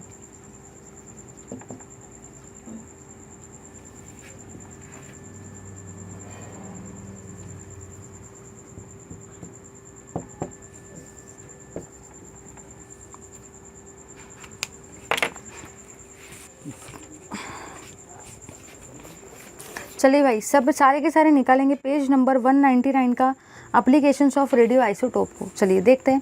सबसे पहला टॉपिक आपको दे रखा है रेडियो कार्बन डेटिंग। देखेंगे कि रेडियो कार्बन डेटिंग क्या होता है। चलिए समझते हैं, सारी चीज़ में समझा के लिए टेंशन मत लो। The technique is use to find the age of historic and archaeological organic compound such as old wood sample, animal fossil. जैसे कि आप लोगों ने देखा होगा बहुत सारी डेड बॉडीज़ रहती है एनिमल्स की या प्लांट्स की या ह्यूमन बींग्स की, किसी की भी डेड बॉडी हो सकती है। एनिमल्स होते हैं, लाइक एनिमल्स में सारे के सारे एनिमल्स आ गए, वो कॉकरोच वगैरह और बड़े बड़े एनिमल्स, ठीक है, कोई भी काऊ डॉग। और ह्यूमन बींग्स में हम लोग सारे के सारे, और जो भी आपकी ये है, ठीक है, वुड सैंपल्स वो भी, और प्लांट के भी सैंपल्स। अगर सपोज़ आपको कोई चीज़ मिली, सपोज़ मैं कोई टूर पे गई थी, मैं कोई हिल स्टेशन पे गई थी और मुझे किसी एनिमल की सपोज़ वहाँ पे डेड बॉडी मिली। अब मुझे देखना है कि ये जो डेड बॉडी कितने साल पुरानी है। मैं काफ़ी इंटरेस्टेड हूँ देखने में कि भाई ये कितने साल पुरानी डेड बॉडी है, मतलब इस एनिमल को मरने को, इस एनिमल की डेथ होने के लिए कितने साल हो गए। 10 साल हुए, 20 ईयर्स हुए, 50 ईयर्स हुए, या 100 ईयर्स हुए, या 200 ईयर्स हुए, या 1 मिलियन ईयर हुआ, कितने टाइम हुआ है, या 1 लाख ईयर हुआ, कितना टाइम हुआ है उस डेड एनिमल को डेड होने के लिए। उस एनिमल की डेड बॉडी को पड़े हुए वहाँ कितने साल हो गए हैं, ये मुझे अगर जानना है तो मुझे इस मेथड का यूज़ करना है। मेरे पास अब और कोई मेथड नहीं है, ना तो मेरा कैमरा यूज़फुल रहेगा वहाँ पे। मुझे अगर पता करना है कि उसको मरने के लिए कितने साल हो गए, उसकी डेथ होने के लिए कितने साल हो गए, उसकी डेड बॉडी कितने सालों से वहाँ पड़ी है, तो मेरे पास सबसे बेस्ट टेक्निक जो है उसका नाम है रेडियो कार्बन डेटिंग। तो रेडियो कार्बन डेटिंग की हेल्प से आप आर्कियोलॉजिकल ऑर्गेनिक सैंपल्स और हिस्टोरिक सैंपल, जैसे कि वुड सैंपल्स, कितना पुराना वुड है ये, एनिमल का फॉसिल की जो डेड बॉडी है वो कितनी साल पुरानी है, फॉसिल जो है उनकी कितनी साल पुरानी डेड बॉडी है, ह्यूमन बीइंग जो है, तो वो मुझे देखना है, ठीक है। तो radio active carbon 14 is form in the upper atmosphere by bombardment of neutrons from the cosmic rays on nitrogen 14। जो भी आपका नाइट्रोजन 14 वाला सैंपल है, नाइट्रोजन 714 वाला, उसकी आप रिएक्शन करवाते हो न्यूट्रॉन के साथ में, और उससे आपका क्या बनता है, उससे आपका बनता है कार्बन 614। कार्बन जो होता है, अगर आप ध्यान से देखते हो तो जो भी आपका कार्बन होता है, कार्बन में 2 टाइप की वैरायटी होती है, ठीक है भाई। तो यहाँ पे क्या होता है, आप लोग यहाँ पे ये ऑब्जर्व करते हो कि कार्बन में 2 वैरायटी है। अगर मैं बात करती हूँ कार्बन 612 की, तो ये जो है ये नॉर्मल न्यूक्लिया है, मतलब ये आपका स्टेबल है। लेकिन अगर मैं वही बात करती हूँ कार्बन 614 की, तो ये जो आपका है ये रेडियो एक्टिव कार्बन है। रेडियो एक्टिव कार्बन मतलब वो कार्बन जो अलग अलग रेडिएशन जैसे कि अल्फ़ा, बीटा, गामा, इन सबको एमिट करता है, इसलिए उसका नाम क्या है, रेडियो एक्टिव कार्बन। तो कार्बन ये वाला नॉर्मल है और ये वाला रेडियो एक्टिव है। याद रखना, 12 है कार्बन में तो नॉर्मल है, 14 है तो रेडियो एक्टिव है। तो यहाँ पे आपको ये बोल रखा है कि जो भी आपके रेडियो एक्टिव कार्बन होते हैं वो फॉर्म होता है जब आप नाइट्रोजन 714 का बोम्बार्डमेंट करवाते हो न्यूट्रॉन के साथ, तो रेडियो एक्टिव कार्बन बनता है और उससे आप प्रेडिक्शन कर सकते हो, एज निकाल सकते हो, कितने मरने को साल हुआ एनिमल्स को, प्लांट्स को, फॉसिल्स को, ठीक है। चलिए आगे बढ़ते हैं। 14 carbon combines with atmospheric oxygen to form 14 CO2 which mixes with ordinary CO2। जो भी आपका ये वाला रेडियो एक्टिव 14 कार्बन है, ये ऑक्सीजन के साथ कंबाइन होगा और इससे आपका पता है क्या बनेगा। देखो भाई ज़रा ध्यान देना, जब ये वाला कार्बन जो है, जब ये ऑक्सीजन के साथ में कंबाइन होगा, और ये वाला कार्बन जो है जब ये ऑक्सीजन के साथ में कंबाइन होगा, जब ये ऑक्सीजन के साथ में कंबाइन होगा तो यहाँ पे आपका CO2 बनेगा, यहाँ पे भी आपका CO2 बनेगा। यहाँ नीचे में 6 है तो यहाँ पे भी 6, यहाँ नीचे में ऊपर में 12 है तो ऊपर में 12, यहाँ नीचे में 6 है तो नीचे में 6, यहाँ ऊपर में 14 है तो ऊपर में 14। एक CO2 यहाँ बना है, एक CO2 यहाँ बना है, और ये दोनों CO2 जो है ये एक दोनों के साथ में मिक्स होते हैं। मतलब आपने क्या देखा, आपने यहाँ ये देखा कि कार्बन की 2 वैरायटी है, रेडियो एक्टिव और नॉर्मल। ये भी ऑक्सीजन के साथ कंबाइन होकर CO2 बनाएगा, ये भी, बट दोनों ऑक्सीजन जो है जब रिएक्ट करते हैं तो एक तरफ 6 है, एक तरफ 6 है, एक तरफ 12 है, एक तरफ 12 है, ये रेडियो एक्टिव है, फिर ये मिक्सअप होता है इनका, ठीक है भाई। आगे बढ़ते हैं। फिर आपको क्या बोल रखा है, carbon dioxide is absorb by the plants during photosynthesis, animal eat plants and hence 14 become a part of plant and animal bodies. फिर क्या होगा भाई, जब ये दोनों एक दूसरे के साथ में मिक्सअप होंगे तो जो भी आपका CO2 है, ये वाला भी CO2 और ये वाला भी CO2 जब मिक्स हो जाएंगे तो प्लांट्स जो है वो CO2 को एब्जॉर्ब करते हैं, ठीक है भाई। आप लोगों को पता होगा, हम लोग जो होते हैं ह्यूमन बींग्स, ये ऑक्सीजन को लेते हैं और CO2 को देते हैं, ऑक्सीजन को इनहेल करते हैं और CO2 को एक्सहेल करते हैं। लेकिन प्लांट्स में बिल्कुल उल्टा होता है, प्लांट CO2 को लेते हैं और ऑक्सीजन को देते हैं। इसलिए तो हम लोग बोलते हैं ना प्लांट्स ग्रो करो, प्लांट्स ग्रो करो, क्योंकि प्लांट्स जो है वो CO2 को लेते हैं। तो जब यहाँ पे नॉर्मल कार्बन ऑक्सीजन के साथ कंबाइन होकर CO2 बनाएगा नॉर्मल वाला, फिर रेडियो एक्टिव कार्बन ऑक्सीजन के साथ कंबाइन होकर बनाएगा रेडियो एक्टिव CO2। अब नॉर्मल CO2 और रेडियो एक्टिव CO2 एक दूसरे के साथ मिक्स होंगे, फिर ये जो CO2 है, ये जो प्लांट्स है वो CO2 को एब्जॉर्ब करेंगे, प्लांट्स जो है वो ऑक्सीजन को प्रोड्यूस करेंगे। जब प्लांट CO2 को एब्जॉर्ब करेंगे तो कहीं ना कहीं प्लांट के बॉडी में भी रेडियो एक्टिव कार्बन चले जाएगा। समझ जाओ, पॉइजन जैसा है भाई ये, समझ गए ना। तो रेडियो एक्टिव कार्बन जो है प्लांट के बॉडी में चले गया। बेचारे प्लांट को क्या पता था कि ये C14 रेडियो एक्टिव है, वो तो बेचारा CO2 ले लेगा नॉर्मली, और पता चलेगा बाद में जब गड़बड़ी होने लगेगी अंदर में, पता चलेगा अरे भाई मैंने तो रेडियो एक्टिव CO2 को ही एब्जॉर्ब कर लिया है जिसमें रेडियो एक्टिव कार्बन था। फिर देखो क्या होगा, फिर एनिमल जो है, अब क्या होगा, अब प्लांट्स ग्रो होंगे, मरेंगे नहीं, प्लांट्स ग्रो होंगे, फिर एनिमल्स जो है वो प्लांट को खा लेंगे, फिर वो वाला जो रेडियो एक्टिव कार्बन था वो एनिमल के बॉडी में गया, ठीक, समझ गए ना। तो इस तरीके से आपका 14 कार्बन जो है एनिमल और प्लांट के बॉडी का पार्ट बन जाता है, और फिर आप उनका एज डिटरमाइन कर सकते हो उसको डेटिंग करके। डेटिंग मतलब ये वाला डेटिंग मत समझना भाई, ठीक है ना, ये डेटिंग दूसरा है, अपने वाले डेटिंग से कम्प्लीटली डिफरेंट है, समझ गए, ठीक है। तो यहाँ पे बस इतनी पार्ट को याद रखना है, ठीक है। चलो आगे बढ़ते हैं हम लोग। आगे का पार्ट आपको दे रखा है, as long as plant is alive the ratio of C14:C12 remain constant. जब तक ये प्लांट जिंदा रहेगा उसमें, उसके अंदर में जो रेशो है कार्बन 14 का और कार्बन 12 का, जो भी आपका रेशो रहेगा कार्बन 14 का और कार्बन 12 का, वो मेंटेन रहेगा, वो मेंटेन रहेगा भाई, मेंटेन रहेगा। कब तक के मेंटेन रहेगा? जब तक कि आपका प्लांट जो है वो ज़िंदा रहेगा, वो लाइव रहेगा। फिर बोल रखा है कि जब प्लांट की डेथ हो जाएगी, जब आपका प्लांट जो है वो डाई हो जाएगा, तो पता है क्या होता है, जो भी आपका C14:C12 का रेशो है वो डिक्रीज़ हो जाएगा, वो डिक्रीज़ होने लगेगा, वो अनबैलेंस हो जाएगा वो, ठीक है। और इस तरीके से फिर आप कार्बन डेटिंग की हेल्प से बता सकते हो उसका एज, समझ गए। तो याद रखना है 6 कार्बन ये नॉर्मल वाला है, ये आपका रेडियो एक्टिव कार्बन है।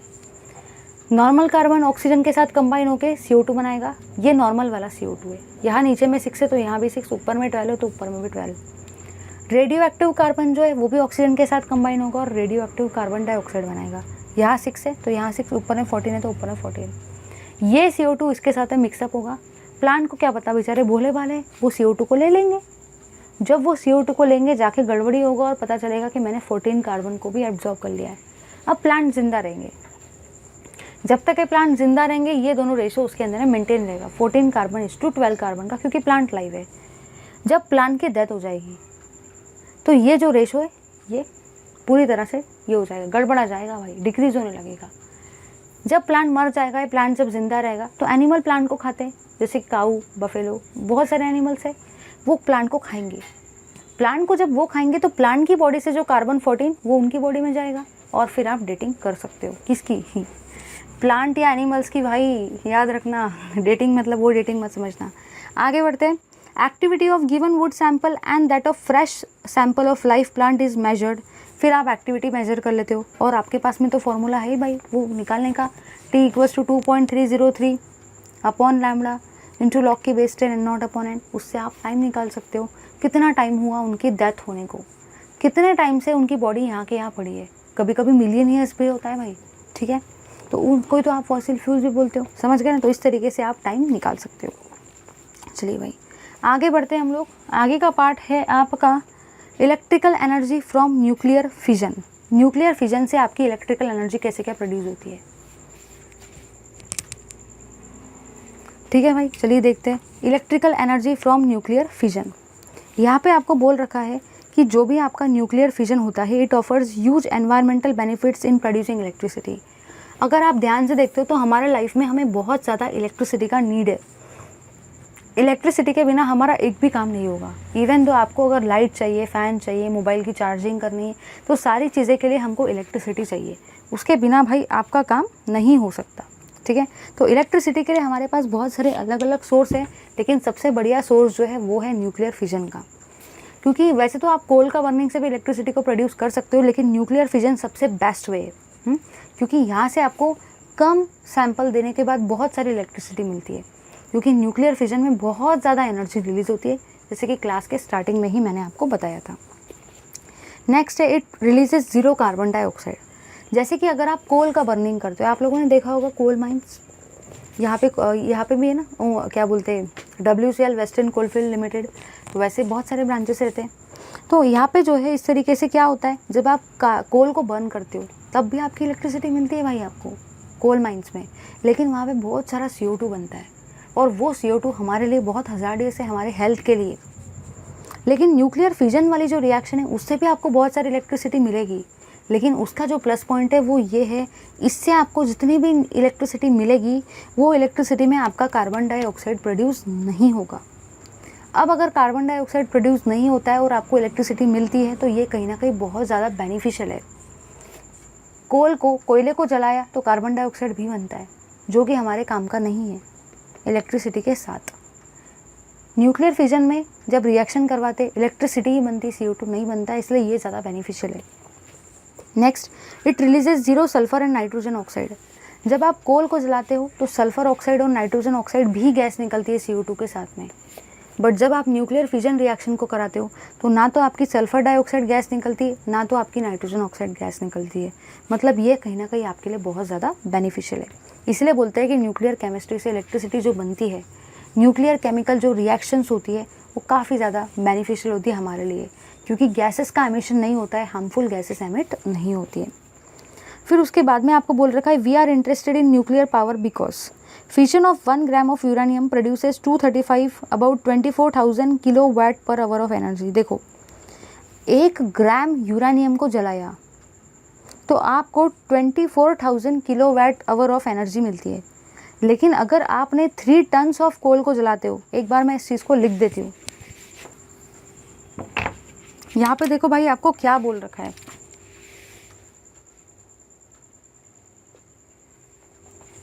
यहाँ पे आपको ये बोल रखा है कि अगर आपने 1 ग्राम यूरेनियम को बर्न किया तो आपको उससे मिलती है 24,000 kilowatt per hour of energy. ये जो एनर्जी है, जब आप 3 टन्स कोल को जलाते हो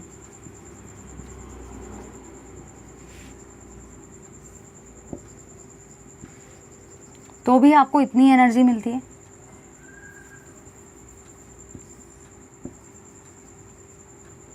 इसके बाद में आपको बोल रखा है जब आप 12 बैरल्स ऑफ ऑयल को जलाते हो तब भी आपको इतनी ही एनर्जी मिलती है। और जब आप 5000 metre cube of natural gas को जलाते हो तब भी आपको इतनी ही एनर्जी मिलती है। अब ज़रा सोचो भाई क्या बोल रखा है यहाँ पे, आपको ध्यान देना ज़रा।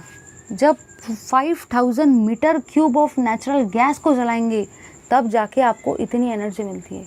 ये गैस हमारे लिए कितनी काम की है भाई। नेचुरल गैस पे हर किसी का घर चलता है, सारे के सारे सिलेंडर्स में आपकी नेचुरल गैस ही तो भरी होती है, उसी का तो आप यूज़ करके खाना पकाते हो, घर में खाना कुक करते हो भाई। सिलेंडर के बिना कहाँ से पेट भरेगा भाई, समझ गए ना। अब आधे लोग बोलेंगे इंडक्टिव है, अरे भाई अल्टरनेटिव तो बहुत सारे हैं, लेकिन मैक्स टू मैक्स केसेस में तो नेचुरल गैस ही यूज़ करते हैं।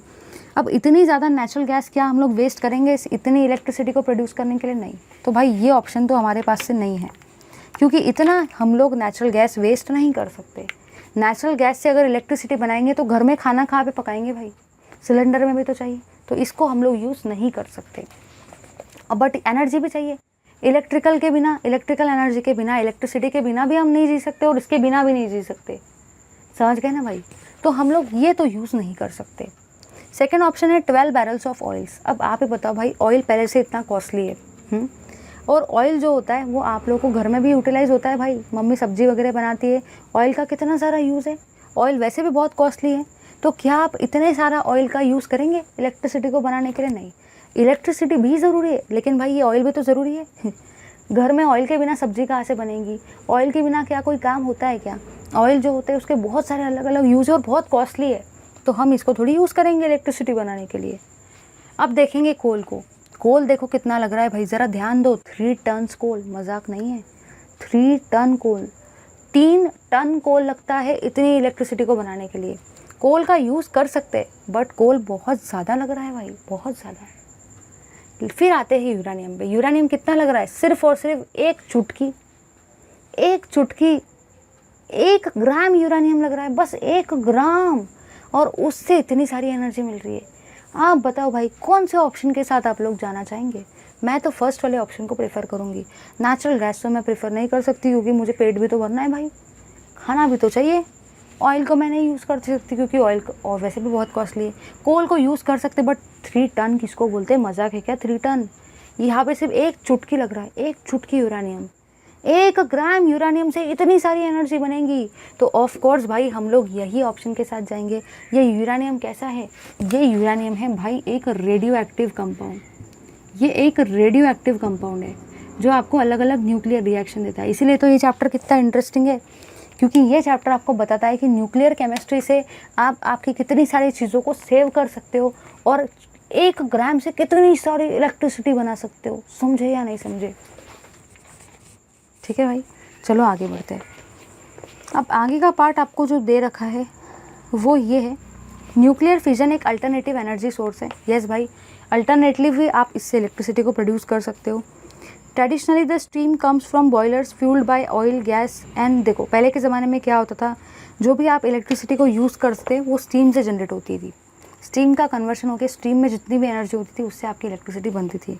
बट उस स्टीम को बनाने के लिए आप क्या करते थे? आपने देखा होगा बहुत सारे जो केमिकल इंजीनियर्स होते हैं वो केमिकल फैक्ट्रीज़ में, इंडस्ट्रीज़ में बॉयलर्स का यूज़ करते हैं। और बॉयलर्स में क्या होता है भाई? ऑयल होता है, गैस होता है, कोल होता है।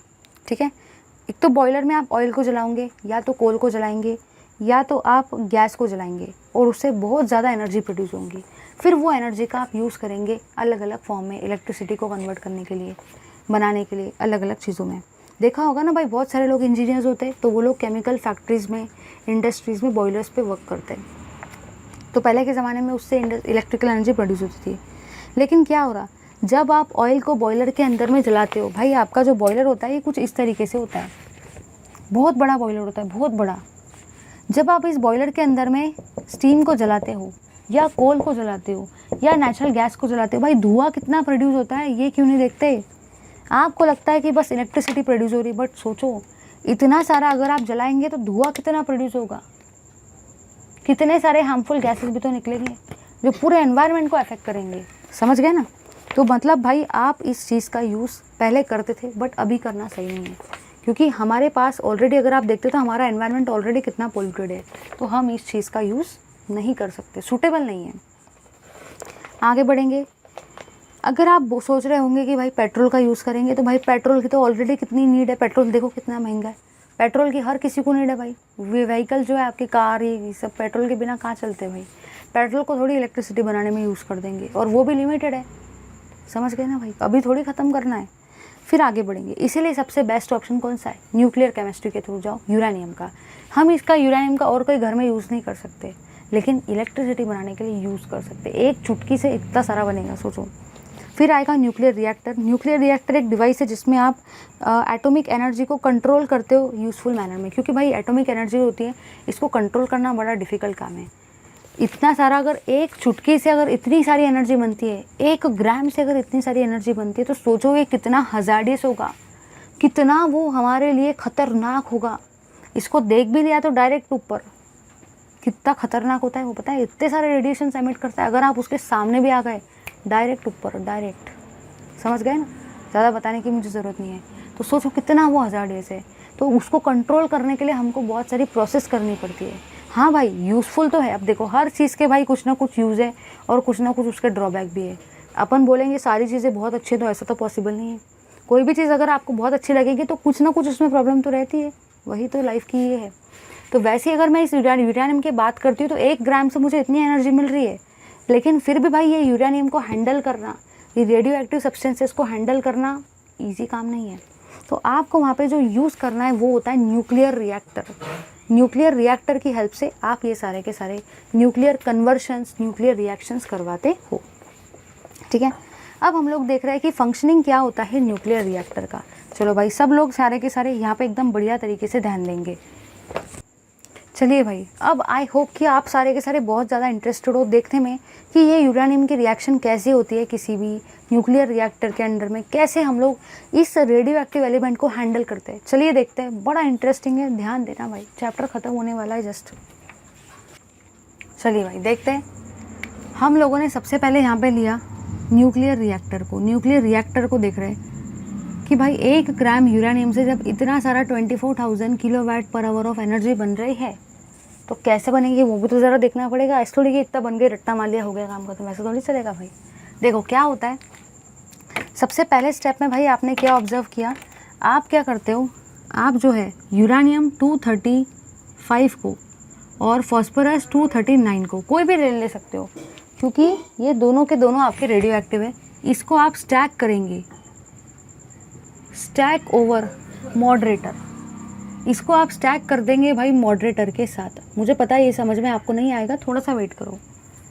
जो भी आपके मॉडरेटर है, मॉडरेटर के तौर पर आप यूज़ कर सकते हो या तो ग्राफाइट को, या तो आप यूज़ कर सकते हो आपके पानी को, या तो आप यूज़ कर सकते हो D2O को, जिसका नाम होता है ड्यूटेरियम ऑक्साइड। किसी को भी आप भाई यूज़ कर सकते हो। ठीक है, इतना क्लियर हो गया। फिर थर्ड थिंग क्या होगी, थर्ड थिंग आपकी क्या होगी वो मैं देखने वाली हूँ। ज़रा इधर देखना क्या होगा भाई, ज़रा ध्यान देना। सबसे पहले आप लोगों ने क्या कंसिडर किया, आप लोगों ने न्यूक्लियर रिएक्टर के डायग्राम को कंसिडर किया। ये है भाई आपके न्यूक्लियर रिएक्टर का फ़ोटो।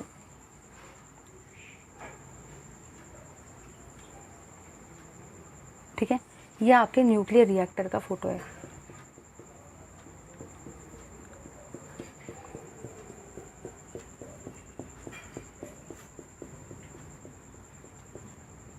यहाँ से आपकी क्या प्रोड्यूस होंगी वो देखेंगे। सबसे पहले आप लोगों ने यहाँ पे यूरेनियम के रॉड लिए, ये है भाई आपके यूरेनियम के रॉड।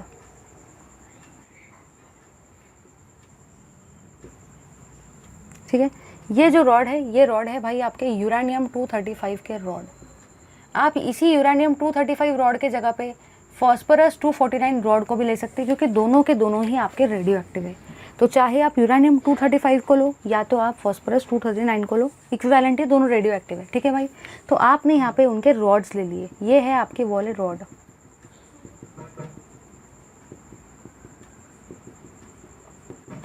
आपने जो यूरेनियम 235 के रॉड है और जो फॉस्फोरस 239 के रॉड है, इनको स्टैक किया है पानी के अंदर में। ये है भाई आपका पानी, इनको आपने पानी के अंदर में क्या किया है, स्टैकिंग की है इनकी पानी के अंदर में।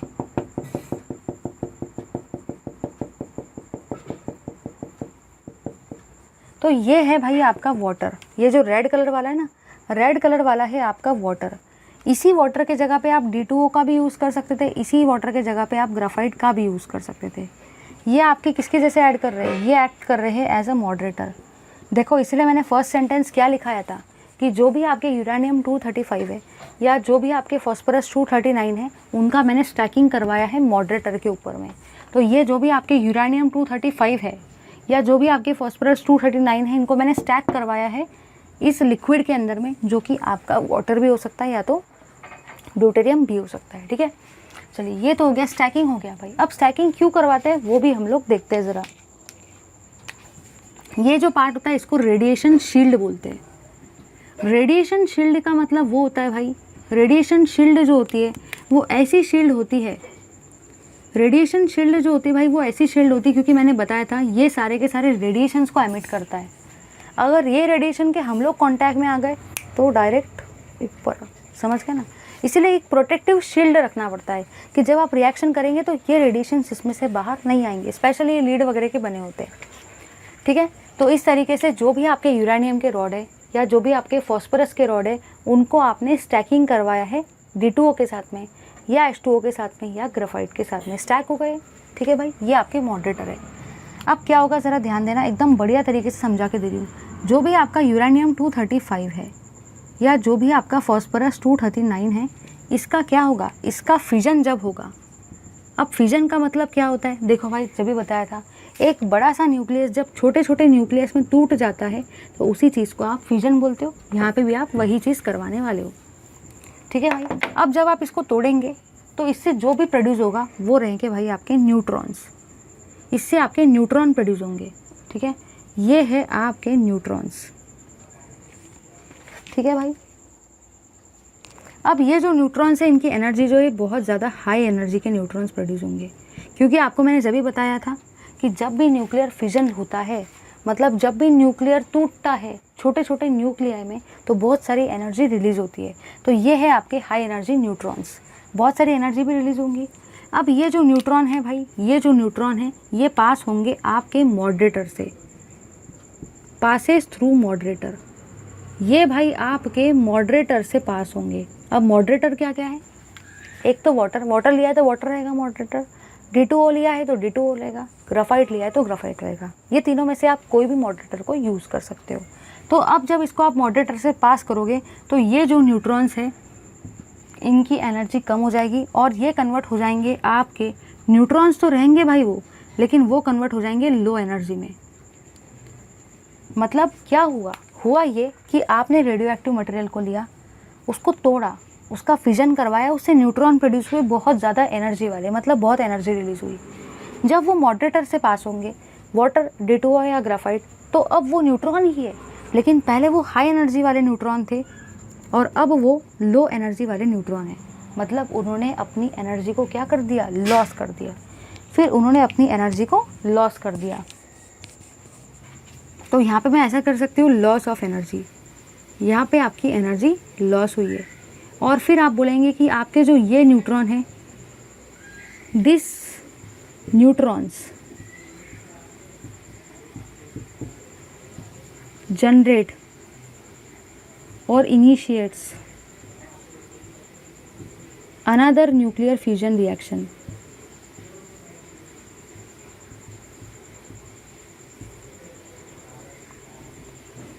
तो देखो भाई क्या हुआ, इसका जब टूटा ये तो न्यूट्रॉन बने, न्यूट्रॉन की एनर्जी बहुत ज़्यादा थी। जब वो न्यूट्रॉन मॉडरेटर से पास होंगे, मतलब जब आप इसका फिजन करवाएंगे तो इसमें से न्यूट्रॉन निकलेंगे, वो न्यूट्रॉन इसके अंदर जाएंगे, ये मॉडरेटर है। जब वो न्यूट्रॉन इसके अंदर में जाएंगे, उनकी एनर्जी बहुत ज़्यादा थी, तो वो न्यूट्रॉन ने अपनी एनर्जी मॉडरेटर को दी और उनकी एनर्जी कम हो गई। तो अब देखो भाई क्या होगा, सपोज़ आपने यहाँ पे पानी को लिया है, तो लेटर से ये आपका वाटर था, ठीक है भाई। अब ये जो वाटर है, ज़रा ध्यान देना, देखो क्या हो रहा है, जब ये यूरेनियम का फ्यूजन होगा तो यहाँ से आपके न्यूट्रॉन बनेंगे, न्यूट्रॉन, ठीक है। ये जो न्यूट्रॉन है, ये न्यूट्रॉन की एनर्जी बहुत ज़्यादा थी, ये न्यूट्रॉन ने अपनी एनर्जी वाटर को दी। अब अगर ये न्यूट्रॉन ने अपनी एनर्जी पानी को दी, तो पानी का कन्वर्सन काय में हो जाएगा, वेपर्स में। तो यहाँ पे आपकी क्या बनेंगी, स्टीम को ही आप वाटर वेपर भी बोल सकते हो। यहाँ पे आपकी स्टीम बनेंगी, स्टीम, और इस स्टीम का आप यूज़ करेंगे इलेक्ट्रिसिटी को बनाने के लिए, समझा। तो ये होता है आपका न्यूक्लियर रिएक्टर का वर्किंग। फिर से देखो, यूरेनियम 235 या फॉस्फोरस 239 को आप स्टैक कराएंगे मॉडरेटर के साथ में। मॉडरेटर तीनों में से कुछ भी हो सकता है, वाटर, D2O या ग्राफाइट। इससे आपके न्यूट्रॉन्स बनेंगे जिनकी एनर्जी बहुत ज़्यादा थी। जब वो इसके अंदर में जाएंगे, मॉडरेटर के अंदर में, तो वो अपनी सारी की सारी एनर्जी पानी को दे देंगे। और जब न्यूट्रॉन अपनी एनर्जी पानी को देंगे, तो पानी का कन्वर्शन भाप में हो जाएगा, स्टीम में हो जाएगा, और उस स्टीम की एनर्जी का यूज़ करके आप इलेक्ट्रिसिटी या कोई भी एनर्जी को बना सकते हो। तो इस तरीके से आप करते हो, लेकिन इसको रेडिएशन शील्ड में ही रखा जाता है ताकि ये रेडिएशंस अपने ऊपर ना आए, अदरवाइज, ठीक है भाई। तो ये होता है आपके न्यूक्लियर रिएक्टर का वर्किंग। बहुत बढ़िया तरीके से मैंने एक्सप्लेन किया है, ऐसा बुक में कहीं नहीं मिलेगा। बुक में इतनी लंबी छोटी थ्योरी दे रखी है, प्लीज़ इसका स्क्रीनशॉट लो। चलिए भाई आगे बढ़ते हैं हम लोग।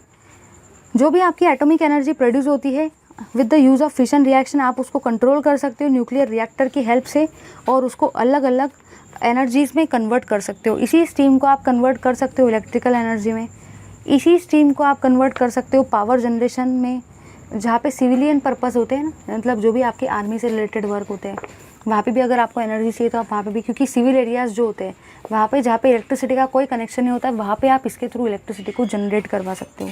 शिप्स, जो भी शिप होती है उसमें भी आप इसके थ्रू, क्योंकि शिप में इलेक्ट्रिसिटी कहाँ से आएंगे भाई, बैटरी कितनी चार्ज करोगे।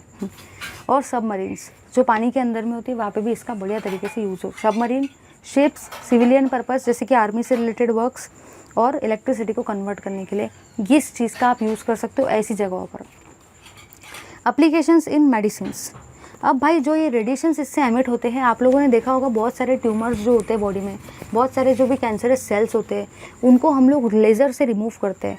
जब आप लेज़र करवाते हो तो लेज़र से वो सारे के सारे जो आपके ख़राब सेल्स होते हैं, जो भी आपके डिकेड सेल्स होते हैं, ठीक है, वो सारे के सारे जो भी सेल्स होते हैं आपके, उनको हम लोग डिस्ट्रॉय कर सकते हैं उस लेज़र की हेल्प से।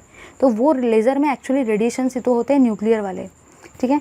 तो वो रेडिएशंस की हेल्प से आप कैंसर जैसे डिसीज़ को भी क्लियर कर सकते हो, क्योंकि कैंसर में कैंसरस सेल होते हैं, तो वो कैंसरस सेल को आप लेज़र से रिमूव कर सकते हो, ठीक है। तो ये आपका मेडिसिन में, मेडिसिनल फील्ड में सबसे बड़ा यूज़ है, मेडिकल फील्ड में। इसके अलावा आप ये भी देख सकते हो कि थेरापेटिक रेडियो आइसोटोप्स जो होते हैं उससे डिस्ट्रॉय होते हैं एबनॉर्मल कैंसरस सेल, जिसको मैंने अभी डिस्कस किया। अदर एप्लीकेशंस क्या क्या है, अदर एप्लीकेशंस ये है कि आप एग्रीकल्चरल प्रोडक्ट्स में भी यूज़ कर सकते हो इसको, ठीक है।